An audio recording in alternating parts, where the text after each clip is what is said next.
All right. Good morning, everybody. This is the All About Nothing podcast kind of daily show. I am Barrett Gruber. You can follow me across social media at Barrett Gruber. This is Bill Kimler, host of Black, White, and Blue in the South with Dr. Jamil Brooks. You can follow him at politicalbillsc. Here recording every Tuesday and Thursday morning as if we knew what we were doing and knew what we had signed up for. So good morning. Good morning, Barrett. Happy new week to you. Yeah. Hope that you had a good weekend. I don't want to delay this anymore. Why are you wearing a Hawaiian shirt? For practical reasons. So, first of all, I participated in the No Kings protest this weekend, as I believe you did. I did. And I was out there flag waving and marching. Look at that. Wonderful. And I got severely sunburned around the neck and shoulder area. Oh, so I am going to be wearing the most comfortable, soft, silky shirts that I have in my collection. So I am now tearing through all of my beach wear. It would not have occurred to me that you were wearing. It's as simple as that. Yeah, no, that makes a lot of sense. The sun was bright here in Columbia. We actually benefited from some pretty big, heavy looking clouds that potentially looked like they were going to rain, but never. Yeah, they were calling for thunderstorms, at least chance of throughout the day. But then around the second hour, the sun broke through and beat pretty hard. Yeah. So those who remained the full 2 hours, hats off to them. We got a lot of endurance. So ours was 12:30 to 4. And, oh wow, ours was only 12 to 2. Yeah, and one of the things that came up, which hadn't even now, where was yours? Let's start with that. State where House. was it? So okay, you went to South the State Carolina. House. Yeah, South Carolina State House. Which if you're in Columbia on the weekends, I have been told either you are required to pay for parking or you're not required to pay for parking. Part of the problem with not knowing is the fact that the passport app that we have in Columbia indicates that parking payment is required. And I am being told left, right, here, there, wherever, that it's not actually required. That paying for parking on the weekends is not something that Columbia requires, despite the fact that their app seems to indicate otherwise.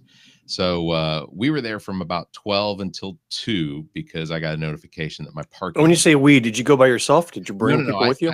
I took my friend Mark. Friend Mark. We bowl together, and we worked together for years. And he is pretty agitated at the whole situation going on, but we had a very good time. We ran into several people that we know. I got to see Jermaine Johnson speak. We had Heather Bauer got to speak. There were a lot of our new governor and lieutenant governor. That's awesome. That'd be an incredible pair. I think so too. Incredible pair. You would lose the last two Democrats in the House, but at least you'd have the governorship, maybe. Yeah, I mean, you got to give up some things to and the Republicans likely would hold on to the ability to override a veto, but maybe some good things could come out of it. But it was a really good experience. They estimate that there were only about 2,000 people there. I think that they only estimated about 2,000 people in one specific piece of time, because even when the yard in front of the State House was full, there were people still filing in from both sides of the State House. There were people across the street from the State House. It was a really big crowd and a good turnout, peaceful. If I were a Republican leader, I would be very nervous, not from the massive crowds that you saw in Boston and Philadelphia and Chicago and San Diego, and across the country in the cities, but you take a look at South Carolina. Yeah. And there were 13, 14 different areas that held protests. Some had thousands, like Greenville and Columbia, and some like here in Greenwood, we had 300. Now for Greenwood, holy crap. 300 is probably one of the biggest protests that we've ever seen. And I would say I didn't know most of the faces, and I went up and down interviewing them. And they were all from Greenwood. Nobody was bussed in, but they were motivated and said, listen, this is enough is enough. And that should take some notice and raise some eyebrows when South Carolina rises up as well, because that's not where you would have expected it. No. In fact, some of the comments that I got on some of my posts, one of them was, asked how many people were bussed into Columbia. Right. And lazy responses, a whole Yeah. cavalcade of lazy responses you see to it, and all you can do is just roll your eyes. We were paid, bussed in, blah blah blah. It's the accusation of someone being of anyone being bussed into Columbia, South Carolina. First of all, waste of time, waste of money, waste of time. Secondly, we were just talking about the parking, and there's no way you're gonna get parking in South Carolina for large Greyhound buses. It's just not gonna happen. It's The I think it was either Newberry or Lawrence County. I think it was maybe the Newberry Sheriff's Office had to put out a Facebook post saying that they were fielding numerous calls with photo evidence of protesters being bussed to the state capitol. And what it was like the Palmetto Boys group or Boys and Girls group that were being bussed in for Civic Engagement Day. So they were all taking school buses, and then people just went nuts thinking, oh, bus must equal, paid protesters. And the Newberry Sheriff's Office has said, calm your shit down. Calm down with that. Right. I have not gotten any sort of payment for my attendance on Saturday. Did I see that Donald Trump yesterday said he's going to launch an investigation to see who financed these protests across the country? Like he is also of the opinion that this could not have formed out of the will of the people, but rather had to be paid. Because in his world, everything, even what he has for breakfast is transactional. Yeah. And involves a money exchange somehow. So you can't fathom that people are out there working off of self-motivations. Donald Trump's reaction to the protests this weekend is exactly the reaction that I thought he would have, which is I didn't see any Truth Social posts, but I'm sure there were. I probably just ignored them. But his reaction to it is exactly what you would expect. It's these are just people that hate me. These are these are actors. They're paid actors. There's no acknowledgement. There's 12 million paid actors throughout the country. Right.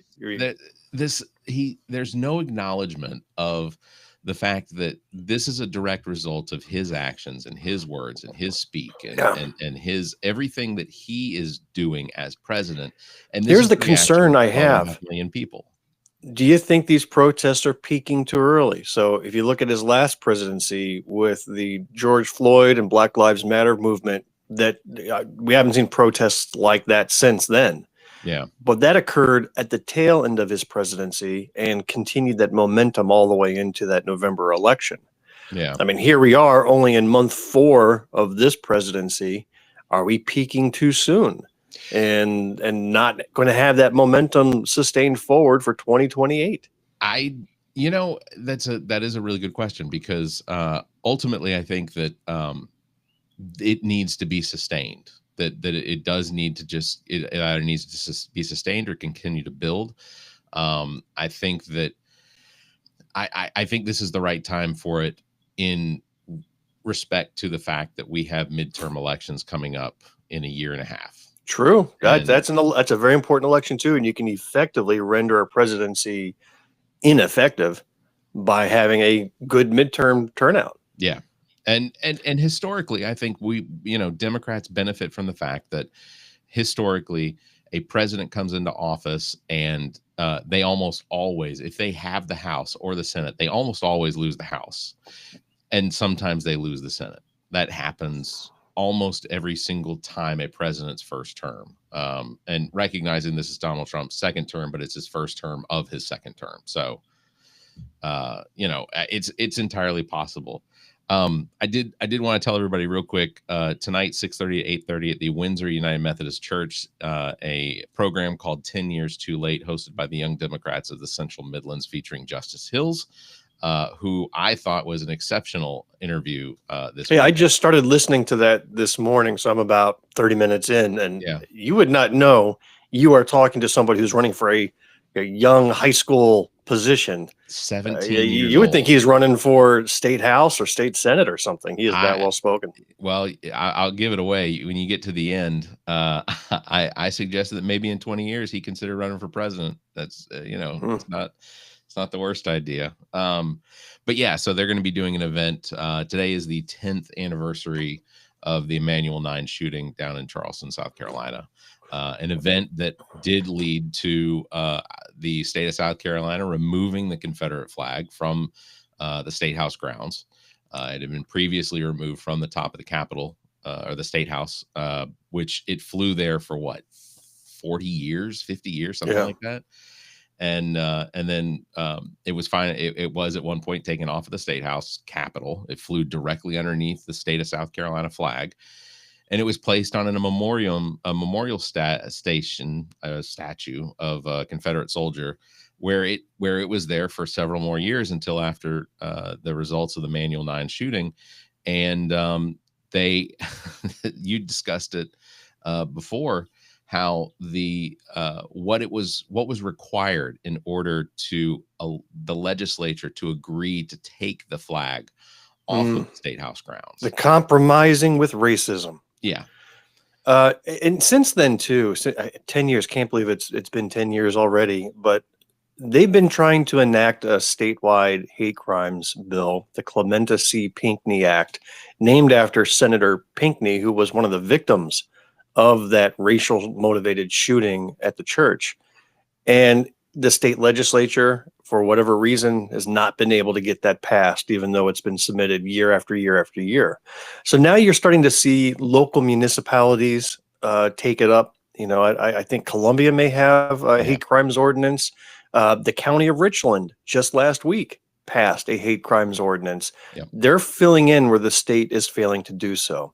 So my good friend and podcast partner, Dr. Jamil Brooks, has been leading the charge here in the city of Greenwood to get the local municipality to pass a hate crimes ordinance, because we've been plagued with incidents of racially motivated hate and speech, etc., in our city.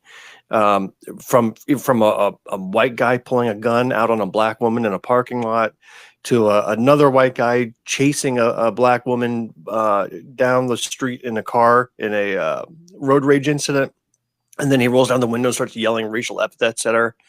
Just even this past Saturday, Barrett, I participated in a Juneteenth parade through Main Street in Uptown Greenwood. Wow. And it had, bikers and golf carts and dance troops and kids and old people and all sorts of groups. And then on the opposite side of the road, heading the other direction, it comes this hee-haw in a pickup truck yelling, F y'all, just all the way down the parade. And so it's alive and well in the city. And Jamil has been going before city council saying, we just need you to take a stand, right? Let the people know that the government has their back, and pass a hate crimes ordinance like 19 other municipalities did, like Richland County did. Let's do this. Yeah. And she made that plea about a month ago. They said that they would have to entertain a motion to discuss it. They'll have some discussions behind closed doors. So she went back yesterday and had a follow-up speech that she got on the docket for. And so she talked for another 10 minutes and addressed what she heard were concerns about it and encouraged them to have the strength to do so. And then at the end, the mayor says, well, I really want it. A lot of us want it. We all support it. But our city council says there may be some constitutionality issues. So they have their own city lawyer that looks at things and says, and for that, we think that belongs more at the state level. So they just keep kicking it to another group, saying, oh, let's work on getting the state to pass it. And he did not address how all the other municipalities felt comfortable passing it, how one of the largest counties in the state felt comfortable passing it. He just hid behind a lawyer. And so there's still some ongoing discussions online with other city council members. But it's gotten so bad. Jamil is not happy. The people that were in attendance to support Jamil were not happy. And that includes quite a few Greenwood leaders. We're going to record an emergency podcast tomorrow to kind of cover what occurred and go through some details on it. It's going to be a short episode, because in our regularly released episode tomorrow, we had a whole discussion about Jamil's efforts. But this was also recorded before she made a second appearance at city council with terrible results. So we're going to have to do a quick addendum and release that separately. So stay tuned. You'll want to hear it. You're going to hear an irate Jamil Brooks. And it's not pretty, let me tell you. It's not pretty. And I rate Dr. Jamil as a woman on a mission, though. So I honestly, when I on Saturday morning, when I was getting myself ready for going to the protests, and one of the things that I thought about was this program and what we would do on today's show. Obviously, we did discuss RJ May some last week. Can we talk about your sign at the protest? Was that real? The vote for best podcast in Columbia? That was a real sign. I couldn't tell if that was digitally altered, but that's the sign you brought to the protest. Real sign. It's embarrassing. It's one of two signs. So on one side it says vote, best local podcast. On the other side, it's got the all about nothing. No, you are an opportunist. An opportunist. You might as well have been out there trying to sell timeshares. I had given some consideration to bringing bottles of water to sell. I saw everybody giving them away. But, no, but when I was thinking about the show, I was like, oh, I can't wait to discuss, experience about the protests and how well that went, and talk about how poorly Donald Trump's birthday was attended, and just the embarrassment of what that was. But unfortunately, the news broke about four victims, 2 dead, 2 still in the hospital. But Vance Bolter, 57 years old, is accused of murdering State Representative Melissa Hartman and her husband, also accused of attempting to murder State Senator John Holfman and his wife. I think the thing that really broke me was the fact that there had to be a news article talking about how they had to euthanize the dog because of that was, and it just, so obviously I have a huge problem with political violence. Any violence in the name of politics is completely a waste of time. It doesn't have any of the effects that people think it's going to have. And what came out of Saturday was there were several senators, there were several Republicans here in the state of South Carolina that spoke out against political violence in respect to what happened in Minnesota. And I want to remind everyone that I worked on a campaign with Matt Villardeau, who received at least two credible political threats against him, one via phone and then another at an event where someone was threatening to beat him up. Without virtually any, I think one town councilman out of Rock Hill or Fort Mill, checked on Matt after that all happened. But it feels like, because it was national news, that representatives like David Martin posting things on their Facebook about how political violence and that it's bad and whatever, but when it happened in their own backyard, they just ignored it, which I don't understand. I don't understand how you can ignore something like that. You didn't experience any threats? Not in my campaign, no. No, I didn't. I'll be honest. I did not. But you can see, looking at comments underneath either local news articles, or even I came across a response under one of Nancy Mace's posts. And you talk about one of the most hateful accounts out there. Nancy Mace leads the pack. Yeah. But one of the responses that I screenshot was a guy who had an unhinged rant about how liberals and Democrats were evil, that they are executing the will of Satan, that they lead to the ruination of the world, and that their souls are damned. I mean, this is the type of speech that usually precedes a mass shooting. Right. And then Nancy Mace responds to that, "Thank you for your comments," smiley face. Right. So I had to make sure I screenshotted that, because when violence does occur in South Carolina under Nancy Mace's name, we can point to that as evidence of her encouraging such hateful rhetoric. I mean, this is encouragement. She didn't delete the comment.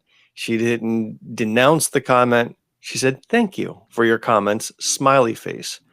And that's what we are facing here. And And then you can see what happened in Minnesota is the natural outcome of that type of encouragement. Yeah. Yeah. And then you had a sitting U.S. Senator and Mike Lee talk about the winner of the most despicable, the most horrendous individual in the U.S. Senate. And every day it changes. But right now, Mike Lee holds that shitty scepter. The comments that he made after that shooting were just horrendous. Before any evidence came out, before any information came out, that he went ahead and just started blaming leftists shooting leftists, right? And he started joking about it. Right. Joking about the shooting and then death of individuals. Well, this is repulsive. This is the same guy that had to be convinced that first responders attending to the World Trade Center collapse, after the planes flew into it September 11th, that in 2015, 2014, something like that, when they were trying to push through a bill that would fund medical health care and research and things like that for individuals that are dying of cancer from the asbestos and things like that they were responding to the events of 9/11. And Mike Lee, senator from Utah, was one of the individuals that they had to sell this to. There would have been no selling. That you don't have to sell this. This is something that you should do because of what happened. It should have been just taken care of. And the fact that people like Jon Stewart had to literally sit in meetings with what a cesspool of a shithead Mike Lee is, and have to convince him.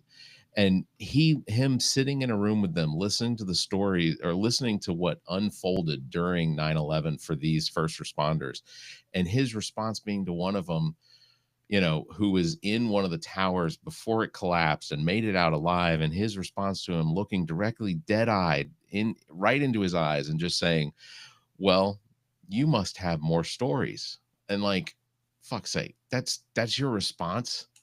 Like, your response isn't, you know what, this is the right thing to do. I'm going to make sure that this gets to the president's desk. Like that would have been the response. But I need to understand and see the study as to how an individual like that gets elected. How does that happen? How do people look at him and go, yes, I want him to represent my best interests? I have to, I want to go through and do a math equation on the number of men in Utah and then the number of married women in Utah, because listen, I'm going to cut you off because you just went right to math. So you want a ratings killer. You just threw it out there, man. You have no self-awerenness of what you're doing here as an entertaining podcast. Let's go do some trigonometry now. Hey, let me ask you this. Yeah. Let's talk about the protests here in South Carolina. Sure. I want to.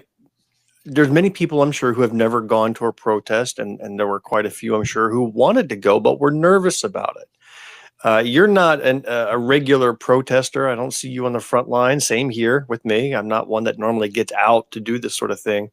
What was your experience of it like? How would you characterize it to somebody who's never been before? And would you recommend somebody do it in the future? So, yeah, absolutely. So I have been to now 3 protests in Columbia this year, or 2. Yeah, but 2 of them were for chicken franchises, so that doesn't count. You are not going to open up a Chick-fil-A, within 5 miles of another Chick-fil-A. No, there's plenty of space for more Chick-fil-A. Right, see, I can see where your passion lies. Yeah. No, it was, this one was obviously a much larger event. It was very well organized. The weather was great. So, are you crediting the organizers with the good weather? I'm trying to understand that sentence. Look, I don't believe in any of that magic hocus pocus anymore. But it was well organized. They had speakers. So starting at 12:30, as soon as 12:30 hit, it was one speaker after another. They all had extremely intelligent things to say. It wasn't all just ranting on Donald Trump. It was, how are we going to make change? It was bringing more attention to preventing these, that by voting and encouraging people to vote and bringing more people out to vote, becoming candidates, things like that. It was a well-rounded conversation, So a speech. protest at Really the good. state capitol really felt like a political rally where you Yeah. had local leaders, notable celebrities. Were you the one where Joe Walsh was at?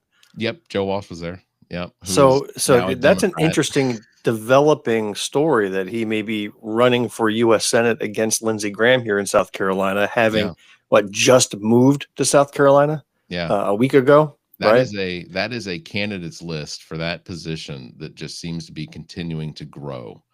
I don't know if that's a good thing, but we're still early.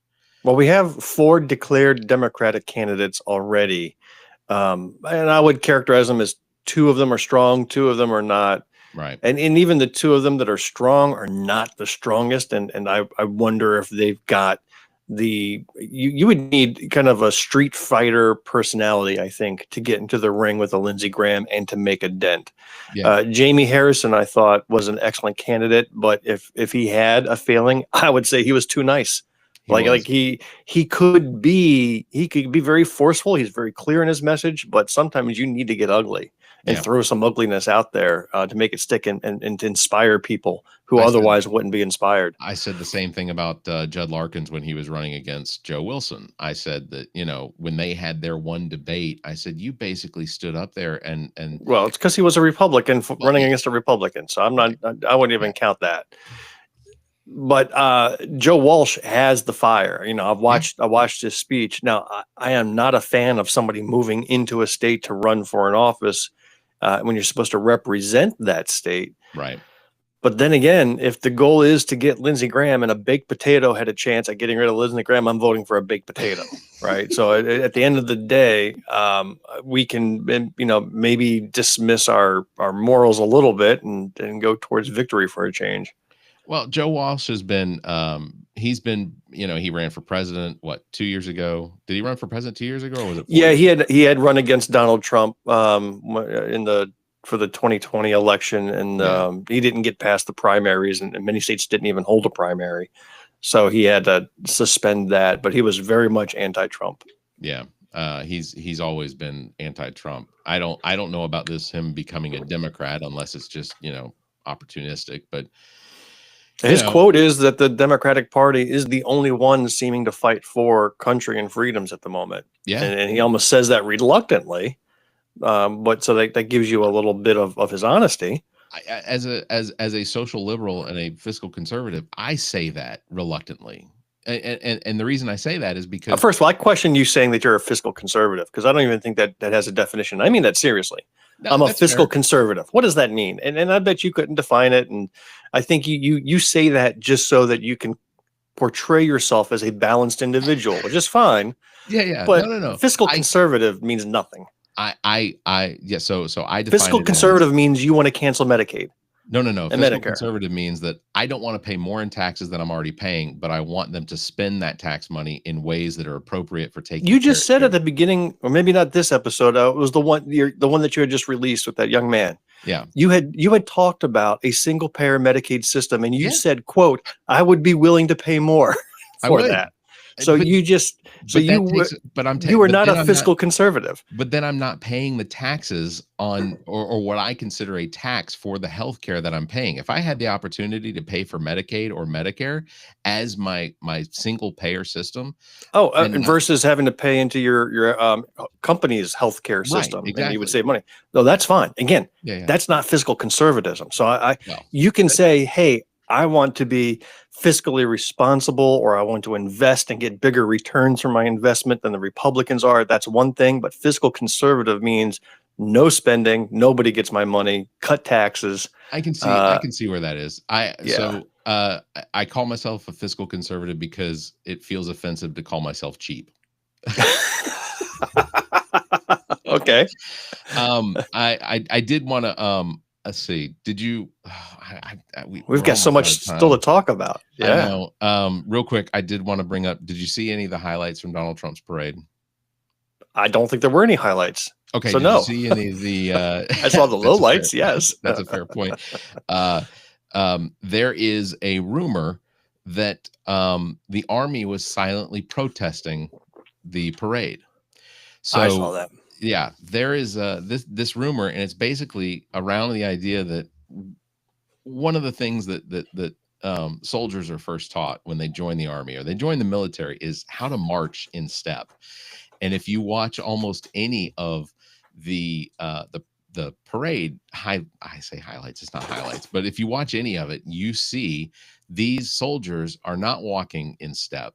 They are at one point, I think they waved at there's a group, there was a brigade that waved at him like just like this, which, out of respect for the office is not what they typically do. They generally give a salute. But I thought when Stephen Miller popped out of a cake and sang "Happy Birthday, Mr. President," that was really the lowest point of that parade. I thought that it was going to be worse than it was with him in that bikini top, but Stephen Miller, he wears a bikini top like no straight bald-headed Voldemort I've ever seen in my life. For me, my favorite clip is the one that's making the rounds that shows Donald Trump standing next to Melania. Donald Trump says something, she looks at him smiling, and then she looks away, and you can just see the disgust that comes over her face, clear as day. Did you see him do that? Did you see him do that pinky finger thing where he goes in there to try and grab her hand with his pinky, and then she just kind of jerks away from him? This is a woman, I think, as much as I guess like a lot of people hate Donald Trump, I think Melania hates Donald Trump more. I think she loves her money and power even more than that, though. Yeah. So it's competing. I'm not gonna take away from that. She is Let's not start a free Melania campaign. She is a gold digger. If there weren't, if there was a definition for a gold digger, she's got to be right next to, next to that in the Webster's dictionary. But she despises that man, and I don't blame her. Well, she went out to one of the No Kings protests. Did you see that? She had a sign and everything. Yeah. Earlier in that day. This is why they scheduled it before the Army parade, is so she could participate. She was right there in Maryland somewhere, I saw. That'd have been good. Well, I look forward to Thursday's show because we got plenty more to talk about for that episode. So I guess at this point we'll wrap it up because otherwise we'll both get fired from our jobs, and we can't have that because we're not paying taxes. We're probably not worth anything, right? No, right. I've already donated my George Soros check that I collected this weekend. That's fair. That is going to wrap it up. Big thanks for tuning in. Don't forget, you can follow me at Barrett Gruber and Bill at politicalbillsc. You can catch us live every Tuesday and Thursday at 5:30 a.m. Eastern because apparently we don't know how to sleep in. If you love what you hear, let's make it official. Vote the best local podcast. Details can be found at the link in our show notes or at theallaboutnothing.com. All you need to do is sign up and make it legit. So do that, theallaboutnothing.com. Bill, thank you very much. I hope that you have a pleasant Tuesday, and we have good news to report on Thursday. So you all stay safe, be kind, and keep your hands to yourself. There we go. Had to find the mouse.